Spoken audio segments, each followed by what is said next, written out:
mambo. Anyway, nakumbuka hiyo ndio ilikuwa text yako ya kwanza. Mwezi Februari tarehe 13 saa 5:59 usiku kabla ya siku mpya kuanza.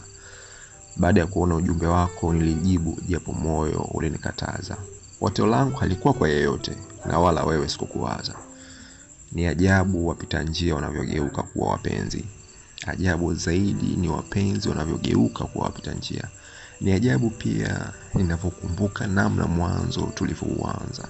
Ajabu zaidi ni namna ambavyo sikumbuki mwisho ulivyoanza. Leo nilikuwa napitia majibizano ya text zetu nikitafakari.